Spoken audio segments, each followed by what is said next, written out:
But well, I mean, we've seen teams do that before. We've seen the Weaver a couple of times in that supporting position, but they could pretty easily put someone like Costabile on it and really just kind of let him go for the more damage-oriented build. So would be interesting to see, and it would put Husky on an incredibly comfortable hero, but instead we see the Gyrocopter play out from four Zoomers. Yeah, and makes sense, right? We've seen it all the time, all day, usually earlier on in that first phase. But I feel like what's about to happen here is they're going to pick Gyrocopter, they're going to pick a Husky hero, or they're going to pick an offlaner, I suppose. And then Black and Yellow just immediately send the Terrorblade, is what I can only imagine here. And so that's going to be Moo's hero. So this is going to be a Costabile Gyrocopter, almost assuredly, probably Z-Freak on the Elder Titan, and then probably a Husky Weaver. But again, I think you just send the Terrorblade right now. I think it's Sammy Boy's best hero. In addition to that, it's one of the few that win the range battle versus Gyrocopter, but also just paces so well with really the rest of your lineup. If you're not going for the Terrorblade, I think you'd probably be looking to try and counteract that Beastmaster maybe a little bit more. Could go for a hero like the Phantom Assassin. It's a little bit early for the Phantom Assassin. That might be more of a last overall type of pick coming in from Black and Yellow, but again, you kind of either need a little Nyx hero or you need Sammy's, and they will go for the Phantom Okay. Assassin. Like it a lot. Yeah. PA pick coming in for them. Well, high damage output. Every time we see the PA, we do always have to mention you run the risk of her being a little bit on the weaker side in terms of durability, but you've got a silencer to break up any combos, and you've got an axe to potentially sort of play as that frontliner. So it feels like if Black and Yellow are the ones sort of taking the initiative and pushing into these fights on their own terms, your PA is really not going to be in that much danger. Yeah, and more importantly, even though I do like the PA a lot, that did solve their damage problem just a little bit. Unfortunately, that didn't solve their damage problem around the time this axe is actually going to have his blink dagger. We're still searching for a hero that is going to slot in and allow Zero to make plays, because you're not going to get your blink dagger on axe, smoke up with your Phantom Assassin who has the workings of a Battle Fury, and then look for smoke pickoffs. That's just not going to happen. So instead, I think they still need something for Little Nick that's going to be a little bit more active. Was going to highlight the Invoker, possibly for Black and Yellow, just knowing that Nick plays it quite a lot. But also, again, we've seen how effective that Alacrity is for buffing up your heroes. I also think that's why Black and Yellow not having that first pick out of the last phase is definitely going to be scared of an Alacrity Gyrocopter. So I think the ban makes sense. It just sucks because I think they would have been very comfortable with it as well. But now, what do you do? Do you try to counterpick Gunner last year? I think again, Lena would have been a very good pick for them. I think Four Zoomers are really on the money here when it comes to their bans, because Black and Yellow, again, they need someone who's going to play with Zero, and if Zero doesn't have anyone to play with, it's going to be a very slow pace, and being slow pace versus Beastmaster Gyrocopter does not sound fun. Yeah, you're going to have a whole lot sort of coming your way faster than they may be ready for. So Black and Yellow, they don't really have too much time to think this one over. They're dipping into the reserve pool. No, they're not. They get that pick in before it starts counting down, and it is going to be the Storm Spirit. So Storm, the Invoker, the Lesh, the Void, even the Legion Commander, they've taken a lot of these options away, but Gunner, I mean, he has a relatively wide hero pool here. If they're still looking for a Spirit, the Ember is there, although we saw some of the issues with the Ember Spirit in some of the previous matches. It's just that little change to him with the cast point that kind of makes life a little bit more difficult. I don't know if Black and Yellow would really have the lockdown to fully punish it, but Four Zoomers aside, let's go in a different direction. They'll take the Tiny. First time we're seeing that hero in this event. Yeah, and I can only imagine this is going to be a tiny mid, something that again in the previous BTS Pro series, that was really the calm before the storm whenever people started running that tiny in the safe lane, but it is still incredibly good in that mid role. That is the one aspect of the hero that really didn't get changed so much. If you get a blink dagger 10 minutes into the game and start killing people with Avatos combos, they will die, especially the supports in both Rubik and Silencer. They are just incredibly vulnerable to everything. I think also did really good job of covering for it with that Batrider ban out in that beginning of the second phase. And they'll counterpick it just a little bit here with the Sammy Boy Queen of Pain. But Sammy Boy's playing mid and he's playing Queen of Pain versus Gunner. We're gonna have to see because although you can definitely slow down the Tiny, you don't really have the damage advantage over him. You're really just more about harassing him, maybe forcing an early salve from the Tiny, but then you are added to the list of vulnerable targets in this game. Especially if you ever use your blink to go in offensively, right? If you give up your own escape route, that Tiny's going to be able to hit you with the combo, and you don't really have great means of getting yourself away. So Sammy's going to have to sort of walk a very fine line here between trying to be aggressive, trying to sort of outplay Gunnar without necessarily putting himself in really too much trouble that the Tiny could then turn on him for. So we'll see how this plays out, but I do like the overall sort of team fight play from Black and Yellow here a little bit. They might have maybe less control than Four Zoomers, but if they can get in there, they've got the call, they've got the silence, and that could break up a lot of what Four Zoomers want to put together. Yeah, and that's also where four Zoomers, they don't have any save. They don't have really any defensive capabilities. If Black and Yellow are the ones on the offensive, they can kind of get away with murder in that same sense until we get an Aghanim Scepter finished up by Husky. Again, very few defensive tools. Everyone's really going to be relying on themselves. That's also where Sammy's role in this game is so important. If he starts to fall behind and again becomes that target that Queen of Pain just kind of naturally becomes in this matchup versus the Tiny, that doesn't just affect his game, that affects Zero's game just as much. And I think that's where if Black and Yellow get kind of crushed into their base, we might just see them out-tempoed. Yep. So, game number 1 getting underway. Apologies, folks. I was taking a moment to get all of that off of my face and my head. But we are getting things underway, and it's a 4-man smoke from Black and Yellow, getting them towards the river relatively quickly, but not quickly enough. You already see Gunnar and Kosable sort of sitting here, so this attempt at the sneaky play doesn't quite work out to their advantage, but to be honest, we're all just kind of here to look for those bounty runes early on anyway, so I don't think that too much is lost outside of just the use of the smoke in general.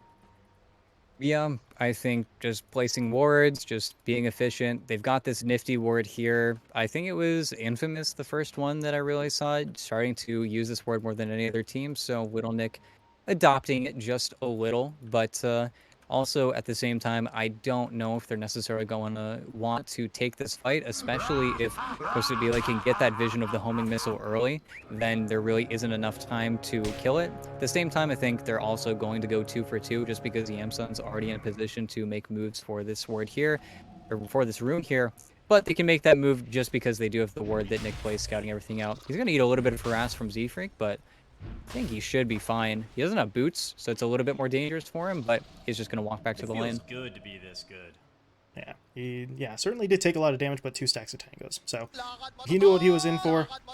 Meanwhile, for 4 Zoomers, they're going to be sending those 2 supports, well, back really across the map. Z-Freak has a long walk, but this does spare his TP, and maybe he can get a sneaky angle for a little bit of damage as well onto someone like Yamsun or Jubei, but for now, he's just trying to make it back up here as quickly as he can, and here's where this harassment's going to start. We see it so often from these silencers. That curse is, well, it's always just that little bit more obnoxious in the lane. So, going to try and use it to the best of his abilities, trying to get Yamsun an advantage here, but Replay sort of getting up to the tower does actually cost him, I was going to say just the one last hit, but it was actually more along the lines of 2 or 3. Yeah, and the one unfortunate thing is, as much as you do enjoy having the silencer and this PA in lane, lots of stick charges that you're going to be giving over to both Moo and Z-Freak. Of course, Z-Freak has it in the quick buy, doesn't have it just yet, but Moo is going to be just fine, especially making this sidestep purchase until he gets that helm, especially the helm of Ironwell. Yeah, I do like that. The last time we saw the Beastmaster, he went just straight in for the Dom Helm. It was a Quelling Blade and pretty much nothing else, and the Dom Helm did eventually come around. It's just you put yourself in a little bit of a risky scenario having 0 regen that early. So for Moo, it's really not all that much of a sort of impediment to actually picking it up. It's only a couple hundred gold here, and it puts him in a much more sustainable position. Meanwhile, over on the other side of the map, you see Husky once again trying to sort of get onto Little Nick here. He is doing a pretty substantial amount of damage to this Rubik. So I mentioned Little Nick came to the lane with 2 stacks of tangos. Those tangos are kind of burned through already. Yeah, Nick's really the one who has to be very careful here. It's very hard for a Zero to actually die, especially with Costabile not getting that early point into the rocket barrage, already kind of saying that he's going to be slightly more farm-oriented, but that also makes it look a little bit harder for Nick, because again, if he gets that bug on him, he is just going to be sitting at -7, -8 armor, and then that flat cannon will legitimately hurt quite a lot. He's got to be careful of that play with Husky. Well, right now stepping out of the lane, looking for the pull. Lil Nick's going to come over to try and, well, do something about this, but at this point the damage has already kind of been done. As speaking of damage, top lane, Z-Freak, going to get himself taken down. And Moo did have the stick, but the Elder Titans, as you said, he had queued it up, but he still didn't have it delivered. So they jump in, and they're actually still going for Moo. They've got the slowdown from the dagger. It's not quite enough, but that does push Moo pretty far out of the lane. Good news is, Z-Freak returns and has a salve for his teammate. Yep. Just get kind of the reset going for you, as well as Z-Freak actually having his camp now, so it is going to feel a little bit easier. But really, we've seen this already play out a few times today, but the Beastmaster is going to struggle. The Lycan struggling in kind of that same vein. You're really just not that great of a hero early on, but once you get that Helm Dom, you are going to be A-okay, especially once he gets the Helm of Iron Will flying out to him. There's really not going to be that much in terms of physical damage that's really going to bother him too much. You're going to see still the harass coming out from Arcane Curse, but that's just why this hero is so efficient. It's a very obnoxious player. Yeah, just going to be hard to sort of deal with. Meanwhile, back up top, Lil Nick once again getting into some trouble. That beetle gets dropped onto him once again, and every time that's going to happen, Lil Nick has to fall back. The good news is that he hasn't actually been brought down yet, but it's a relatively simple play for Husky. Of course, the Swarm, it's on a sizable cooldown, so it's not like he can spam it out, but anytime that he wants to try to push these black and yellow heroes back a little bit, he does have that at his disposal, and that maybe gives a little bit more space for Kosable to work with on this gyrocopter. Yep, definitely. And you see the position of the creep wave. It's just really hard for Zero to walk up. He's gotten out of the danger zone, as we always say. Once you get that ring of health, the harass really doesn't lead to kills anymore. But at the same time, Kostabili is having really more or less an uncontested lane. We talked about axes in the past, maybe playing a little bit further forward in the lane. Haven't really gotten to see that from Zero to this point. As Husky, he's just going to go in again. This time he doesn't even have the backup, and he may actually be closer to the kill this time than with the previous attempts. He still shouldn't get it. Good at Dota. Yeah, not going to be able to finish that off, but Lil Nick, he's got to back out of the lane now. Only a Fairy Fire to work with, so, well, persistence, right, from the Weaver. You just keep on going in whenever the Swarm's available, keep pressing forward, and Kostabile just sits and farms, which is kind of the epitome of what you want from your gyrocopter, and black and yellow right now really just can't do anything about it. Meanwhile, up in the top lane, Z-Freak, that's a nice bit of damage out from the Spirit, but he is going to be dying for this. Moose should be able to turn it into a one-for-one trade, but, well, when they went into that fight, I don't think they were thinking trade, but at least they're able to find some sort of kill for themselves for Zoomer's first of the game. Yep, and really some nice harass. Zero? Yeah, bottom. TP Forest. Do they have the damage? Oh, they were pretty damn close, but Zero's able to get away, but that does force him out of the lane, as you mentioned. His TP on cooldown, and he's got to walk all the way back in. So now Lil Nick, well, congratulations. You get to soak up a little bit of experience, but if you try to actually come forward, Husky and Kostabile are going to punish him. So realistically speaking, he doesn't get much to work with in that lane while he's by himself. No, and unfortunately, Kostabili just pushed it in, and now there's no one really to take any of these creeps, because Nick was really focused on securing the 6-minute rune, a 6-minute rune that Gunnar will miss, but will fortunately be able to rotate towards the bounty and be A-okay. And really, this mid lane has gone really a lot better than I think Gunnar has any business getting away with, and he actually feels like he has enough time to rotate up here. Unfortunately, Ward. play has been spoiled. Yep. Little bit, well, ambitious from the Tiny. If that ward isn't there, then sure, yeah, you make that play. Got yourself the Avatos combo, but at least he recognizes pretty quickly that they had sort of spotted him out. I don't know if they know for sure that the ward is there, but with Jubei and Yamsun sort of taking that step back, it's not really worth Gunnar's time to try and push all the way in. Instead, makes his way back to the lane, and as we've seen so often with these mid laners, he's just going to sort of pull into that side camp and continue progress towards the blink. He's really closing in on it pretty fast. Yeah, it's in that same vein of your 9-10 minute blink dagger, where again you have to be so careful with the supports. Silencer and Rubik are so vulnerable towards that initiation, and if you give up a few too many kills, then your item timings just get too good, and then the game just snowballs out of control. At the same time, Sammy Boy is also farming up pretty nicely. It's just that it's a queen of pain. You don't get to make as many plays for free, and that's where we have yet to see Sammy Boy find an opportunity to use that Sonic Wave, especially with his skill build. He's 3-1-2 right now. He is still very lane oriented. Mm-hmm. But well, we'll wait and see. Maybe it comes down to what kind of rune he could pick up here, and that might just be sort of the ticket for him to push his way forward and finally look for that Sonic Wave play for the kill. But for now, he's doing pretty much the same thing Gunnar is. Go into the lane, fight for last hits, pull over to the side camp, and just supplement the income that way.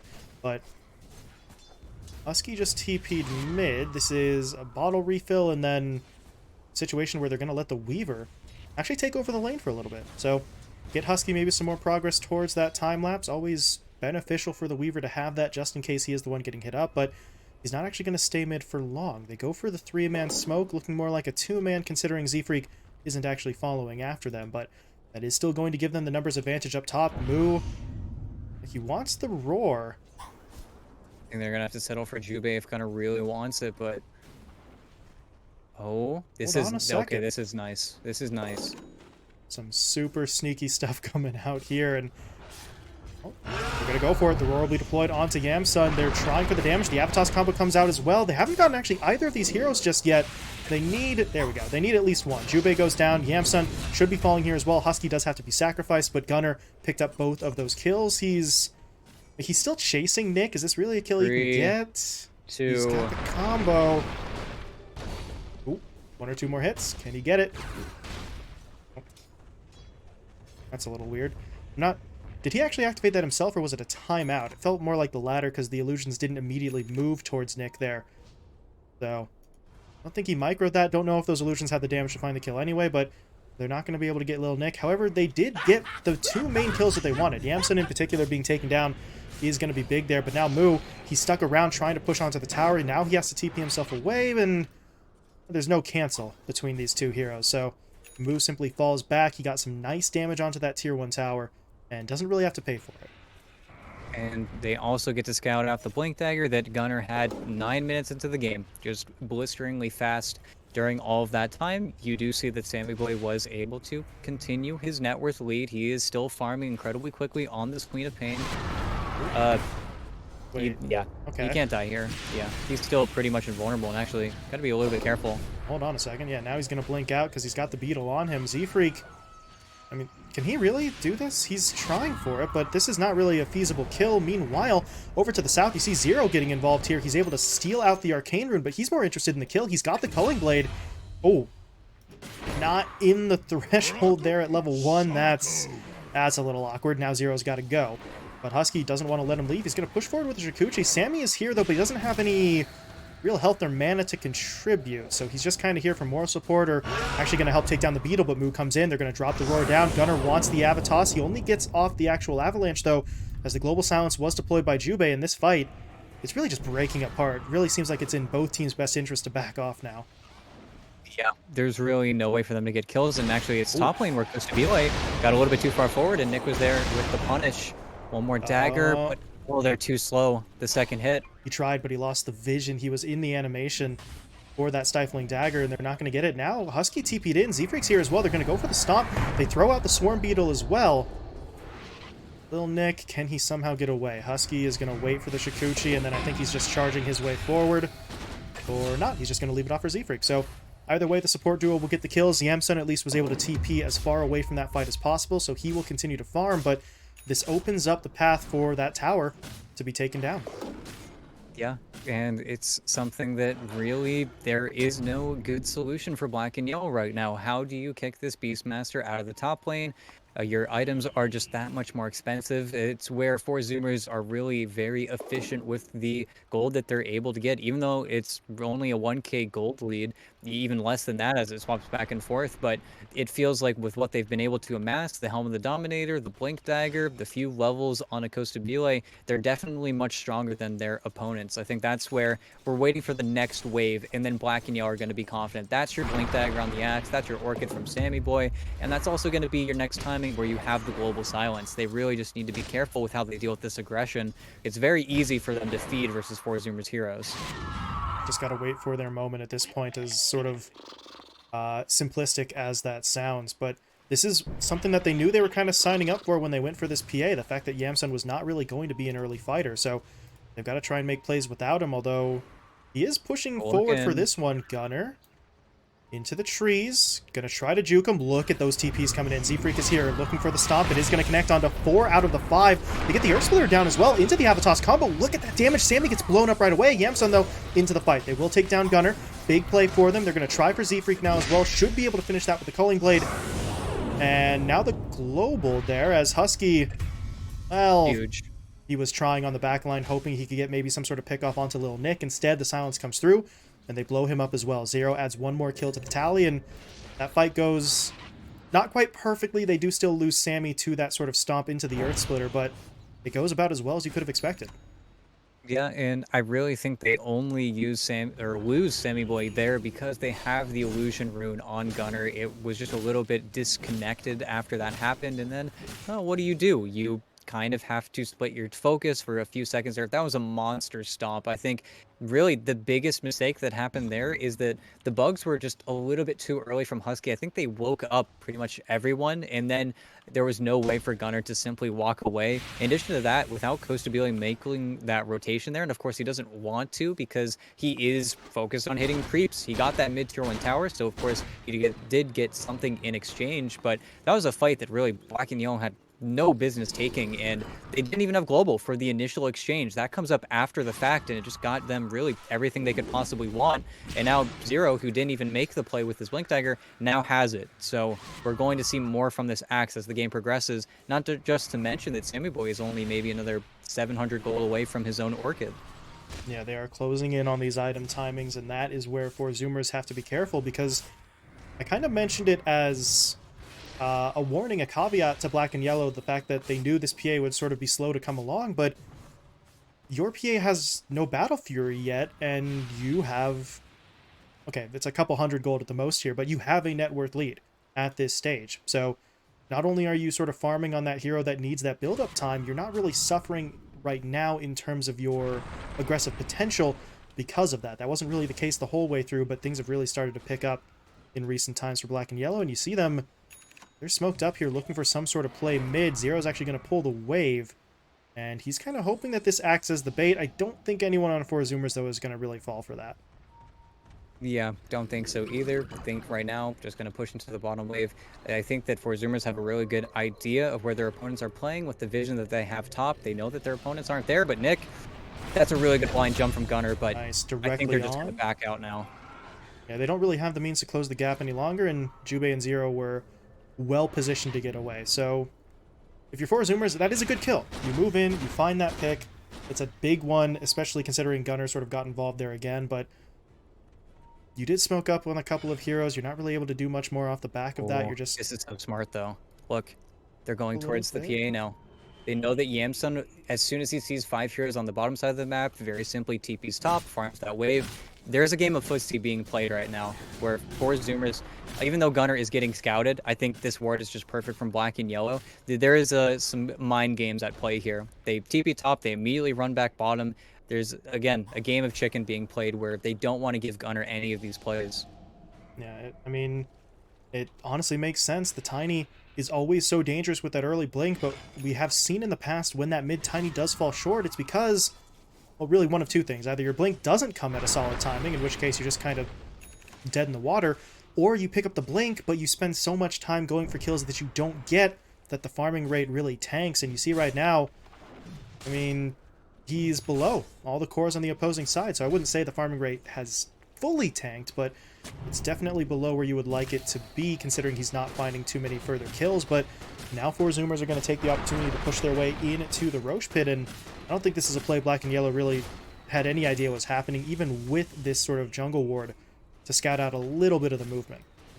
Yeah, and that's where you really get your dividends paid back. Kostabile, who hasn't participated in anything yet in this game, is now going to have an Aegis. He completed his ag so incredibly quickly, and that's where your faster paced gyro, again, it kind of becomes a tempo thing where 4 Zoomers are going to be more ready for the fight than you are, and that's where, well, mid lane, Sammy doesn't know about the support here. This is a problem. The Stomp, okay, the Stomp will miss. He's going to throw out that Sonic Wave. That was more of a defensive measure than anything else, but he still actually gets hit by the Centaur Stomp. Big play in from Zero, though, connecting with the call into the Global Silence. Husky gets taken down. Sammy, though, he actually blinked in, and that may have been a bit of a bad move on his part. The toss now comes forward. They throw Kostabile into the fight as Sammy will fall. Gunner now gets the Avalanche onto 2.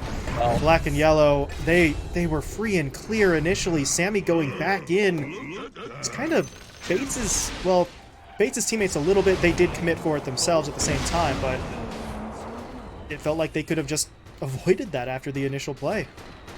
Yeah, it was really sick. I think both Jubei and Zero knew exactly what was happening. They really needed to get out of there, but it's also just a really good ward placed by 4 Zoomers, and Moo able to actually reach around and get that Primal Roar onto Sammy. If that doesn't land, then you don't have that play, and Yamsun dying bottom would be big, but he missed twice. Husky on the Geminate. Yamsun, god damn. I mean, that's living life on the edge right there. He's only got the 1 point in the blur too, so that evasion really just pulling extra duty on that one to get him away. Yeah, in Black and Yellow terms, what can you do if you're 4 Zoomers there? It's really unfortunate, but still doesn't change too much on the map, and that's how really Yamsun has to play. He has to get farm everywhere he can. Unfortunately, his teammates also need quite a lot of farm. You need items, I think, like the BKB on both Sammy Boy and Zero, and then you can take fights with a little bit more confidence, but that BKB on Sammy Boy is just crucial. Without it, you can't play your hero correctly, and again, in the mid lane, gonna keep saying it until it becomes a term, is Quap's rule. You blink forward, you will die. Like almost every single time. It's Boston TI. That's how infamous this hero is. So we'll have to see if Sammy Boy really can be a little bit more careful, because again, they were also blind there, so it's hard to tell, but it just feels so unnecessary. And yeah, it's so rough, right? Because you have to play this catch-22 on the Queen of Pain. Your primary initiation is also the only means you have of ever escaping, so it has to be basically a guaranteed kill. If it's not a guaranteed kill and you blink in, as you said, you are very, very likely to die. But now you see a rotation coming towards the bottom lane. Kostabile is going to come in. He did get the homing missile down, so this is going to follow after Sammy. The question is, can anyone from 4 Zoomers actually catch up when that homing missile connects? Sammy, yeah, smart play. Just keep on blinking. Create as much separation as you possibly can. By the time it does connect, no one can follow it up. Oh, but look, they're doing it again. TPing their way up top immediately. That's... Oh, man, if this works, Yamsun, very wise. Just getting into the tree line. He's scared. He's so scared. But, Gunner is just 5 feet short to the left. But, again, it is the pressure. Yamsun is getting forced out of his bottom side, TPs to try and get the farm, and then he gets chased. And Kostabile, sure, he gets Orchid here, but that's the problem. You don't have damage without your PA, and your PA needs some more items. Even if he got called on Kostabile there, I doubt that he's under any real threat. And now, even with only a partial rotation to the top lane, the heroes that rotated are the ones that can easily take that tower. Moo and Gunner set up for the tier 2, and as you mentioned, Kostabile was never in any trouble down bot unless they really threw everything that they had at him and they weren't in a position to do so. So, they may not have gotten the fight they wanted on 4 Zoomers, but they're still getting the objectives. This Aegis in the hands of their gyro is still preventing their opponents from really trying to punish these moves, and actually see now, Moo's creeps pushed all the way up to the tier 3 tower. Zero has to respond, but now Moo's just going to drop the roar on him. Here comes Gunner in for the Avatos, and that's Zero out of the fight immediately. There's a buyback available, but that was just perfectly executed by Moo, waiting to see who comes up to deal with those creeps, and the second he does, they blow him up. Yep, and now look at your tier 3 tower, and without that, your really only form of initiation has been gutted. This is a Rax that they can't defend. They're still waiting for BKBs. I think that Yamsun Yeah, he's still one component away. They have no intention of fighting over really any of these next objectives. I think Four Zoomers might decide to back off because we're still waiting for the Satanic to get delivered to Costa Bile, but the Aegis is also timing out. But also the Satanic completed on this gyrocopter. He is not dying in call. He is dying to some really long overexposed fight where he's probably taking a lot of outside damage from random sources because otherwise there's really no way for you to kill him right now. You need way more farm on everyone, and I think this is really the biggest problem. They just are simply too slow on black and yellow right now. They need to do something drastic. Otherwise, I think Four Zoomers are really kind of out of a way where they can't really throw this game at this point. Yeah, you need to, at this point on black and yellow, recognize your window to just try and farm your way out of this is, it's kind of passed you by. Yamsun is not building up as quickly as he would need to, so you need to try and do something. Put together some sort of teamfight play. They do, at least theoretically, have the means to do so, but you need that blink call. You need that global silence in perfectly, and Sammy's got to hit a sonic wave onto multiple heroes to really get that damage down onto all of them. Maybe if they do that, then they have a chance, but it's a tall order. It's not going to be easy for them. So many moving parts have to be working perfectly in sync for the fights to really go their way, and as much as it may not be in their best interest, it's a much easier call to make to just try and draw things out and continue farming, but you're letting the gyrocopter farm just as heavily. Yeah, and very importantly, look at this. Sammy Boy used his TP to get to the bottom wave. He is now scurrying back to this mid tower, but this is going to be your glyph force now, and now there is a razor fine line you need to play on if you're black and yellow. If you lose the fight on your side of the map, it's going to be your mid racks next. They still have this tier 2 bottom, so that's a little bit of defensive power they still have in their map, but we're still seeing them struggle to find this vanguard, someone to actually breach the game. And I think that's where, again, your opening being Rubik Axe, it just feels a little bit too reactively from them. I think they're really struggling to find the damage that through the entire draft I said they needed to get through someone, anyone. And now even Gunner turns around for the Yule Scepter on Tiny. And I mean, it's Yule's on Tiny. You're never going to be unhappy, but it's just to counter out the only way that Costa Bile can die. And that's in a call where he doesn't get Satanic off. They've just got a relatively easy solution there. So black and yellow feeling like they're maybe backed more and more into a corner. We do see a bit of a smoke play out from them here, but this is not cohesive. They're sort of splitting things up a little bit. Yamsun is coming, but Sammy Boy's all the way up in the top lane. So if this actually does turn into a fight, they are not equipped to deal with it. And did they just... Yeah, they did. They just got a bottled DD rune into the hands of the gyrocopter. So honestly, it may be time to push again. DD gyro with the Satanic is just safe, really. Black and yellow can't do a whole lot about it, so if Four Zoomers want to, they could just go for this push, but we do have a little bit of good news there on the side of black and yellow. Sammy just finished off that BKB, so he's going to be a little bit less hesitant, perhaps, to push into some of these fights in the future. Yeah, and it's something, right? You no longer need to worry about what very little lockdown Four Zoomers kind of have. My biggest worry is that Sammy Boy is going to present himself. Oh, zero. Yeah. Caught out immediately, just taken down so quickly, and he is dead with no buyback. So if Four Zoomers push the high ground, black and yellow really can't mount a defense. Without that axe and the initiation, everything else just doesn't quite fit together in the way that they need. So just going to be another push. And yeah, that's okay. That's a stolen call down. That's pretty neat.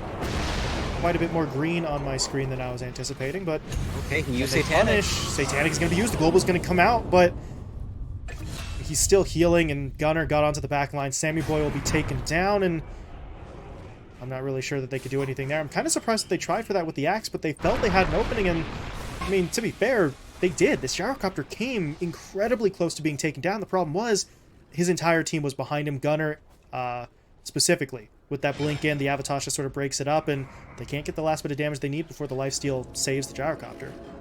And moments like these, I wish I had instant replay, because did Sammy Boy get Avatar's combo to then BKB on the drop? Because he died so quickly, and he didn't get roared, he didn't get earth splittered. I feel like it had to be coming from Gunner, and if that's the case, that's just a really sad way to get taken down, because that is your 9-second BKB, that's your timing, but I feel like there's no other way he dies like that. I'm just really confused where our quap went. Yeah, considering Gunner was the one who got the kill, I think it was that exact scenario, that he got hit by the avalanche into the toss, he BKB'd, but then Gunner just sort of right-clicked him down once he landed, or something along those lines. But, I mean, now, what do you really do? If you're black and yellow, you just lost that fight. Things are not looking fantastic for them. They at least have Zero back up here, but they need everyone. Mass TP's coming in. They're looking for the defense. They've already lost the ranged racks mid, though, and the melee is taking a pretty substantial amount of damage, and all of that for really nothing. They force the TPs, and then they back off.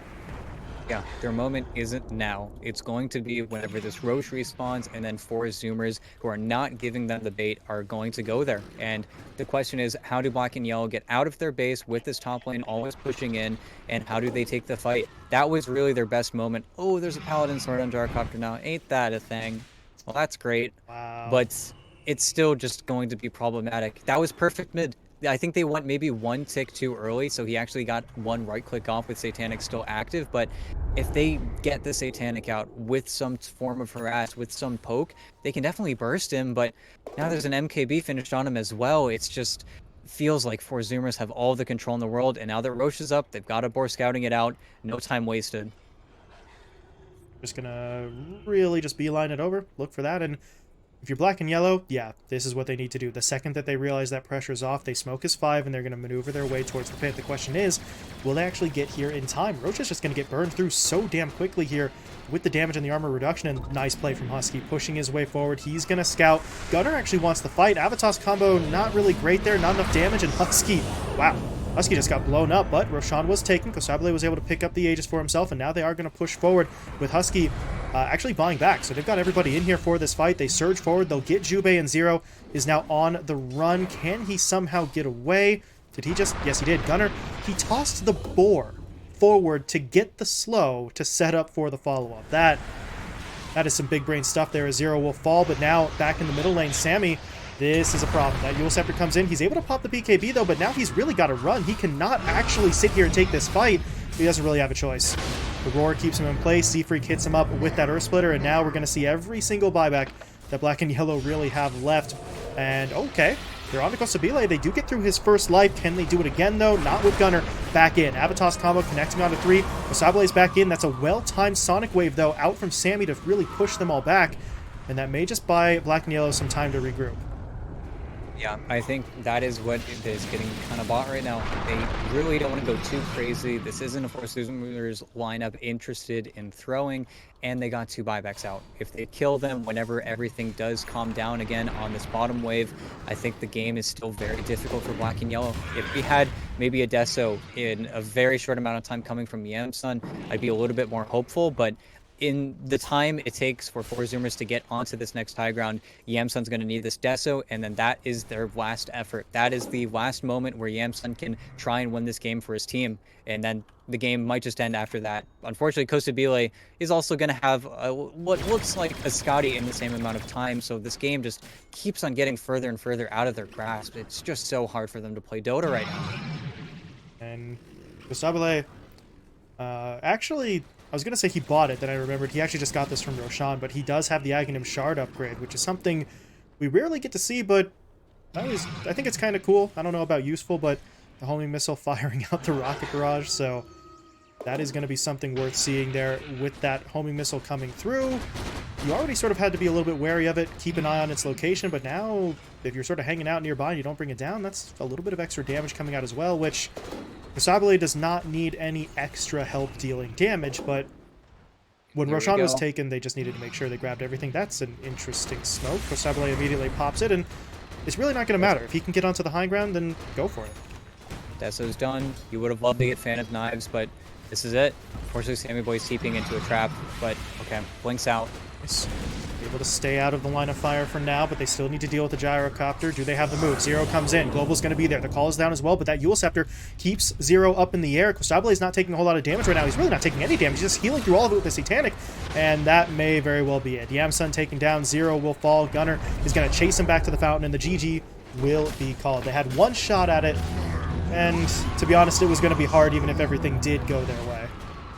Yeah, it was just a few too many items. It's a moment like that where you wish that Zero had infinite net worth. He could BKB, Blade Mail Call, doesn't get Yules, but unfortunately, that's not the game we're playing.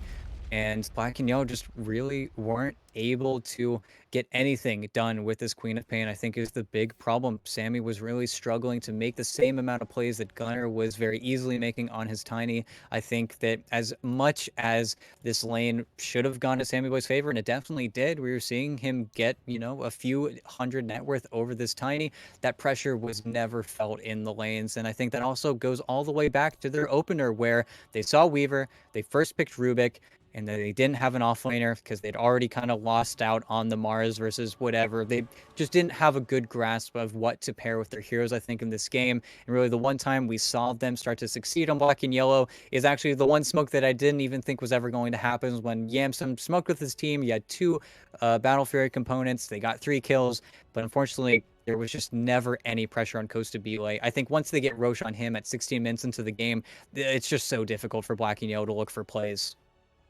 I mean, they get Roche at 16, they get the first lane of Rax at 21, there's 0 deaths for Costable or Moo for that matter, so they didn't do anything they needed to do. They didn't pressure Gyro, they didn't slow Gunner's progress towards the Blink, they couldn't keep themselves safe from his initiation, and they could never force Moo out of that top lane as he just sort of barreled his way through their objectives. So that's all 3 cores with no significant resistance out from Black and Yellow side. That's pretty much a recipe for disaster. So unfortunate for that Black and Yellow side, but to a certain extent, as you said, I feel like that's kind of a little bit of, maybe not what that's what you get, that sounds a little bit mean, but they did not have what felt like any sort of real backup option. Once those primary offlaners get taken away, and Zero's Axe really did his best, but there's a reason the Axe really doesn't get picked up all too often nowadays. Yep, I think a good option going into this next draft, even though, again, I think a lot of it was easy to call out going forward, but just try to get some more synergy going between your heroes. Again, I feel like it was just a little reactive. I think that's why we saw so much time spent on in that early phase. Of course, you have Little Nick here, so you see the Weaver, you reactively pick the Rubik, and then you're like, okay, what do we pair with it? Okay, let's think a little bit, and then we don't really have a substantial game plan going forward. I think that's where Four Zoomers really kind of shows their strength. I think they played probably the cleanest game of Dota I've seen at this tournament so far. Very impressive stuff for them as they rack up another win. Meanwhile, for Black and Yellow, starting things off with an 0-1 record. But game 2 is going to be coming up. Coming up. Wow. Black and Yellow have a chance to get themselves back into this series, salvage that 1-1 draw, try and get themselves on the board here, but they will have to make some adjustments. And as you said, ET, going to be looking for a little bit more synergy, a lineup that maybe sort of slots together a little bit better. But that second game is going to be coming up. It'll be our final game of the night as well. So wrap yourselves in, folks. We've got one last match coming up. Four Zoomers versus Black and Yellow will be going again in just a couple of minutes.